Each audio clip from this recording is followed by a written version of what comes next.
If you've been looking for a job in the last few years, you've probably come to the realization that the job market is hopelessly broken. It's not just you, almost everybody feels that way, including myself. The problem is that there's not much that you can do to fix them, but there are some things that you can address yourself. So stick around. In this video, I'm going to share what they are.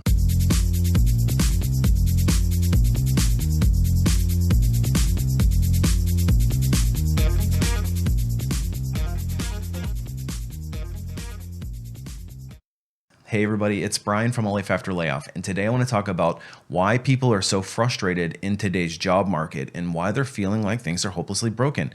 Because let's face it, the way that employers have treated the employment process, it is pretty broken, and I don't think that there's a whole lot that anybody's going to be able to do about it. And if you follow this channel, you've seen some of the stories.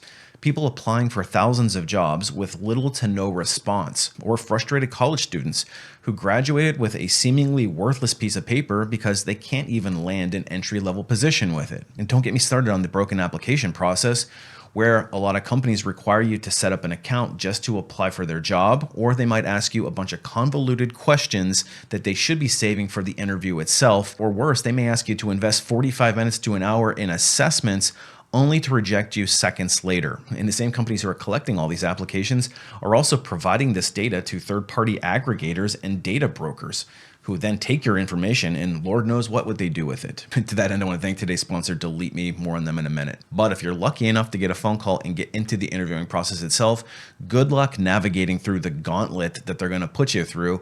And you're probably going to have to go through 5, 6, maybe even 7 rounds of interviews, and you'll probably be getting ghosted later. But the thing that's probably the most grating to me is that these same companies say how much they value their employees and they value the job-seeking candidates on their websites and all this literature, but so few of them actually back it up. Because let's face it, the experience that the average person has when they're applying to a job is pretty atrocious.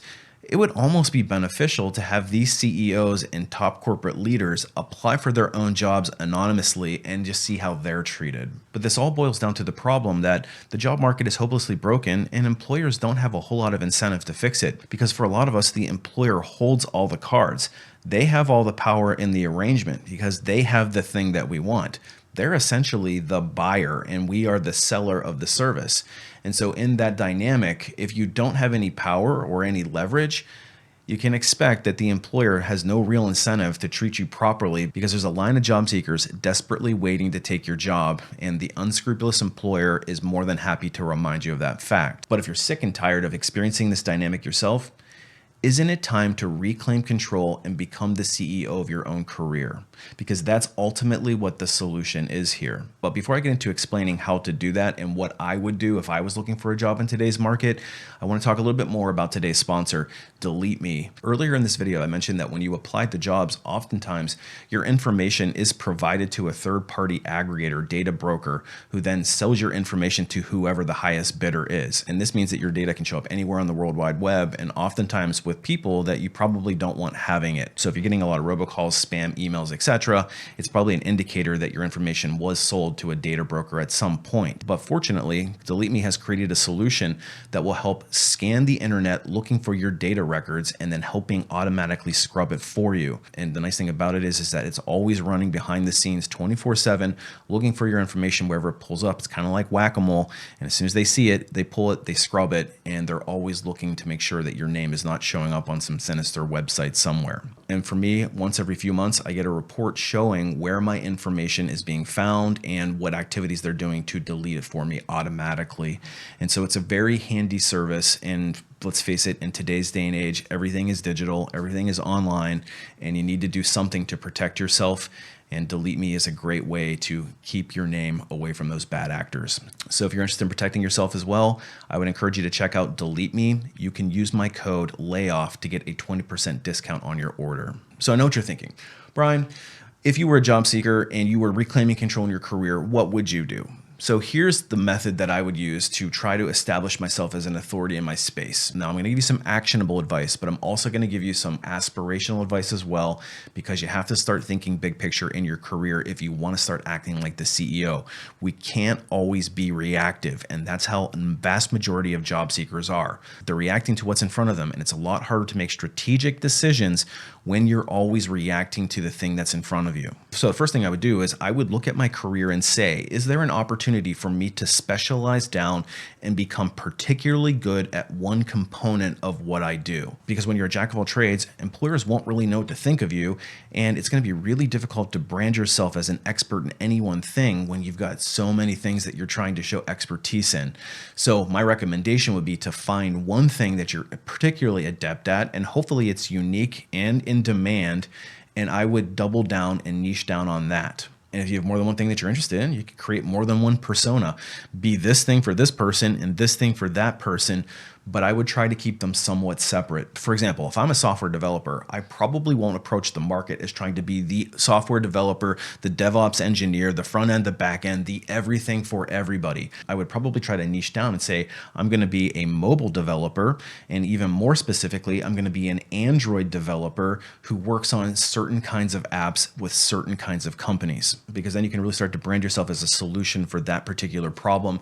In other words, they can look at you as being the expert, and now you will have differentiated yourself from a whole lot of candidates in a very crowded market. And if I don't have the skills necessary to brand myself to be an expert for that particular job, this is an opportunity to go and search those job postings and look for what employers are asking for, and then figure out, can you reasonably get it on your resume? And then once I do that, I'm going to go out and start targeting those specific companies and those specific jobs with a targeted resume. So I'm going to reevaluate how I approach my resume strategy to really focus down and become an expert and have my resume clearly show that and convey it to the employer. Because if you're applying to every employer with the same generic resume that has everything you've ever done, you're going to lose the market. You're going to lose the audience. They're not going to see what it is that they need to see, and you're actually going to slow them down. So you have to come up with a better strategy here. Concise, targeted resumes are the way to go. And you have to look at it from their perspective. They are looking at thousands of candidates for a particular job, whereas the hiring manager might only be looking at a dozen or less.